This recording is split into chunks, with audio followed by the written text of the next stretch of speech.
Alright, episode 4 of Creature Commandos, Chasing Squirrels. An episode that focuses mostly on Weasel, a character who, is like a monstery kind of guy in a James Gunn thing, so he's actually got a heart of gold. He's like Starro, G.I. Robot, Rocket Raccoon. Very Rocket Raccoon-esque backstory, honestly. I guess specifically it reminds me of Guardians of the Galaxy Volume 3, where Rocket is trying to escape with his friends in tow, and then they end up getting shot, and he escapes and is rough. I mean, it's not exactly the same thing. Weasel does have a personality, but it wasn't formed the same way that Rocket's was. I mean, we don't really know what Weasel's personality is. He seems to have these moments of clarity, and he sees the picture, and he thinks about the picture, and his eyes kind of narrow, and he kind of looks at something, and then he immediately goes back to being goofy. A lot of people assumed when we were going to see some of Weasel's backstory, this is what it was going to be. He didn't kill all those kids. He actually was trying to save all those kids, but everybody tried to kill him. Overall, I liked it. These are some dumb kids, but I guess in the DC universe, when you see a big wolf dog man, you just go, I don't know, man, maybe it's cool. We got a lot of stuff we deal with on a daily basis with aliens and other kind of monster things, so, maybe this one's fine. Love this episode, getting Rick Flag and the princess, like, that has progressed in a way that has made him somewhat compromised, because she's clearly the bad guy, and clearly the bad guy in the sense that, like, Cersei told them she was, but I think it's very funny that they're like kind of almost hooking up now, and Amanda Waller saying like, hey, she's actually the bad guy, and Rick Flag is like, I don't know, she seems pretty cool, you don't know her like I do. I find that pretty entertaining.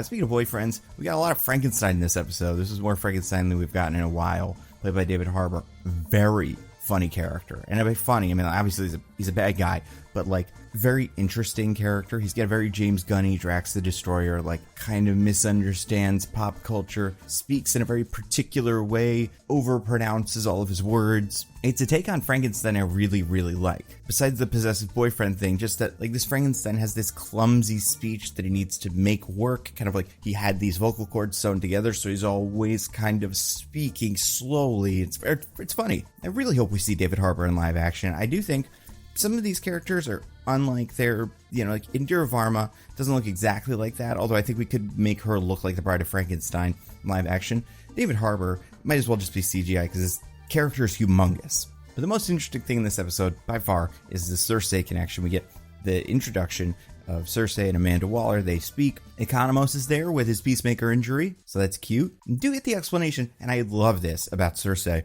that she cannot use her spells unless she is able to do something with her hands. So if her hands are fully restrained, she's more or less powerless. Love that. Love giving these characters rules they have to follow. I think this is a very smart one. I think all the witch, hocus pocus, back and forth stuff didn't really work for me, but sure. But the meat of it, the most important thing in this episode, this turning point now, where in the narrative we're going from, we have to protect the princess to we have to kill the princess by way of a vision that has, as I'm sure you would expect, a shocking amount of DC characters we have not yet seen. Outside of the Superman trailer that just released and Peacemaker, we've only seen a couple of these guys even in live action, so this is somewhat significant.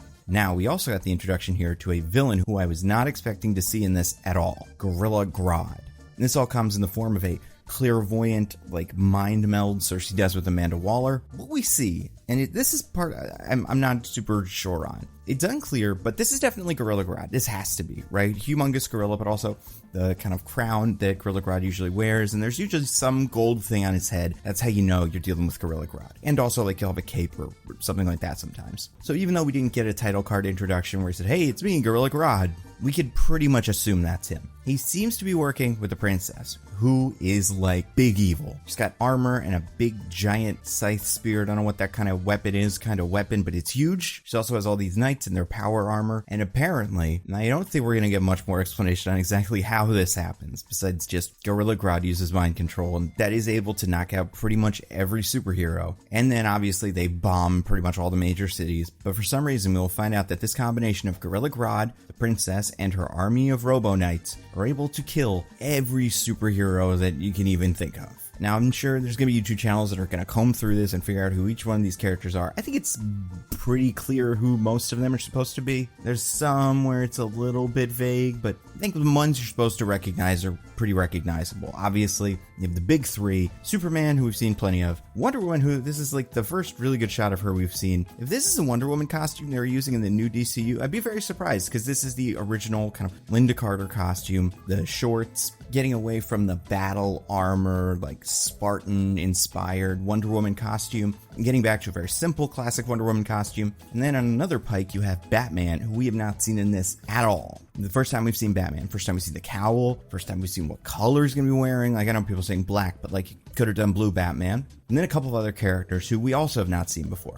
But somehow, this combination of Grodd the princess and all of her soldiers were able to kill all of these superheroes, including Superman. And I'm going to just say, I guess they maybe were able to. Maybe they got really, really, really lucky and everyone was distracted with something else. Some of the characters in the first shot we see. So there's somebody in the back that's pretty unclear about. Then you got what I'm assuming is Robin on the far right, just because of the haircut and the cape. Another better shot of Wonder Woman here. Then Hawkgirl. And then on the left, I'm assuming that is the Miley Alcock Supergirl or Superwoman, which is cool. First look we've seen of this character. Looks like this character has really high red boots, so that's a choice. I mean, listen, these costumes are obviously not like pending, although the Superman costume is pretty much exactly what it's going to look like. But if you assume that there was somebody at DC who had some sort of oversight and said, we're probably going to have this character look like this one look like this probably gives you an indication of what these characters will look like in live action. You have Peacemaker's dead, cool. And you have what I think is supposed to be Judo Master and Vigilante. The person in the background behind Batman, I cannot make out at all. And then, yeah, close up on what looks like a very classic Batman outfit. Say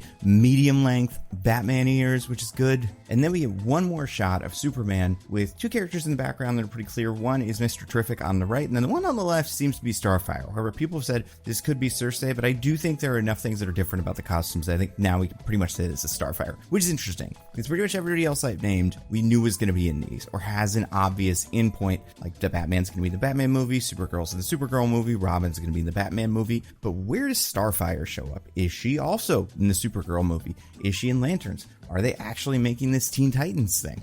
I don't know, but I do think her inclusion here is interesting. And people say maybe that's not Starfire. I'm willing to entertain that. I would say Starfire in the comics, especially early incarnations of the character, very long hair, like unreasonably long hair. And I do think that's what they're going for with this. So I'm going to say that's probably Starfire. Also, you could kind of tell the skin's a little bit more orangey than everybody else's. And this really freaks Amanda Waller out. And Cersei is like a full doomsday prophecy, which is great because we are, 4 episodes, maybe an hour into the new DCU, and we're already doing doomsday stuff. But prophecies are okay because as long as they don't actually happen, we don't have to deal with the fact that everybody in the universe has to keep, resetting their whole life because the entire city was just wiped out by Bizarro or whatever. Also in the jail, we get to look at some other characters. Chemo is in the background. There's a villain that used to fight Superman and stuff like that. Now, I'm not sure about this, but part of me thinks that what they're going for with the two people that are serving the bride and Dr. Phosphorus in this scene are two members of the actual creature Commandos from Frankenstein and the Agents of Shade, because that team has a very simple looking werewolf and a very simple looking Dracula kind of figure, like a vampire. I don't know. I'm going to say maybe that's who these two are, just because I think that would be fun. A couple of interesting voices in this episode. We have Linda Cardellini, voice the character Elizabeth Bates, and then Stephanie Beatrice from Brooklyn Nine-Nine voices Dr. McPherson, who is like the Themyscira history professor. This is a character from the comics who isn't very important. Thought that was interesting. I can't figure out who is voicing the big monkey guy, and I didn't see that voice actor in the credits, but I don't know, maybe that's somebody. Then yeah, we got a fun fight between Rick Flag and Frankenstein. It does seem like Frankenstein is just an emotional wreck by Frankenstein. Eric Frankenstein, I think is what this character's name is, and just has no idea what's going on. Very much misinterpreting movies. I do think this character will be part of the team in the future now. I'm kind of getting in the sense, not that he is a good guy, but he can be changed. He can be taught to be normal and not be so obsessive, especially because we're losing a couple of people. Like we lost G.I. Robot. I wouldn't be surprised if we lose Phosphorus or Weasel by the end of this series, which means if we want to keep having creature commandos, we're going to need bodies to fill this team out. So Frankenstein would be a good heavy to put on this team. And the other stuff with Weasel, very sad. This is kind of what we expected. Interesting that the blonde girl that Weasel seems to be somewhat not obsessed with, but the one that he remembers, is similar to the princess. I'm not sure if all that is the motivation for why Weasel was able to, summon extra Weasel strength and stop Cersei from killing the princess, because those two characters look similar. I doubt we're going to find out that that girl was saved and grew up to be the princess. It just, that seems unlikely. But it is an interesting connection. And I like that we have like a public defender in the new DCU just out there trying to get these guys off the creature commandos, which has to be like maybe the hardest job that's ever existed, is convincing the government that Weasel is a guy and not a big monster animal thing. But yeah, overall, another fun episode, a lot of setup. This is right in the midway, right? We're switching villains, we're kind of switching the team, different teams are forming. Rick Flag and Frankenstein are going to be doing their thing, and then this new version of the Creature Commandos is going to be doing their thing. I also wouldn't be surprised, and I don't think she would fit in. It doesn't seem like an invitation she would accept, but Cersei, as a witch, would be a good member of the Creature Commandos. Like, the fun thing about the Creature Commandos is they can kind of symbolize a group, like the, universal monsters or, fictional monsters from literature, whatever you want to do. And witches are frequently in groups like that. Like, honestly, just Halloween costume monsters. So if you wanted to put one in there and you didn't want to do Enchantress, you could do Cersei. But it does feel like once she gets out of here, she's just like, out. She did her best, blew up a robot, and now she gets to go home. So overall, Chasing Squirrels, good episode, bringing us into the second half of the series. And I will say, overall, Creature Commandos has just been a nice little treat. We get an episode every week, streaming, watch it, talk about it with your friends. Sometimes there's some spoilers on Twitter, but there's usually not too much to spoil. I imagine maybe the final episode will have a little bit of something, but either way, I'm digging it. Speaking of streaming, let's talk about this video's sponsor, Nebula. You know Nebula, it is a subscription streaming service that I and a bunch of YouTubers helped to create. It focuses on giving the creators more power to make the cool stuff that you guys already like and giving you guys a better experience for watching it. That means all my videos go up ad-free. Some of them are early. The Nando V Movies videos are early. The Nando Cut videos are like a little early, but they're not as early because they're like a thing that happened yesterday usually. We curate different video lists based on what people are talking about. So if you're watching that new Dune show, for example, and you want to watch some videos about Dune, we've got a bunch of those. We make that really easy to find. You can just watch that. We also have Nebula Originals. So these are all kinds of things. We've got like a pro shoot of a play by Abigail Thorne. Patrick Willems has made a Christmas special. His full-length feature film about an evil coconut. He's got a new short film coming out with a cast full of actors like Zach Cherry, who fans of this channel, you know him from so many things. Perhaps he has been in Severance. You love Severance, Fallout, but realistically, a good portion of you know him as the guy who tells Spider-Man to do a flip, or the guy who was taping the Shang-Chi fight. But either way, he is in this, and that is something you can only watch on Nebula. Tom Nichols just made a documentary about gerontocracy, about how boomers have changed the world and government, and is it good, or is it even really a thing? A subject that has only gotten more relevant since this documentary came out. We have so many other cool things I think you guys are going to love. You'll find out about them soon. And I always say, a year of Nebula is a steal at $5 a month or $60 a year. But if you use the code TheNandoCut at checkout, you can get a year of Nebula for $36. It's a great deal. Check it out. Go to go.nebula.tv/TheNandoCut. Use the code TheNandoCut at checkout. I guarantee you'll find something cool you're going to like.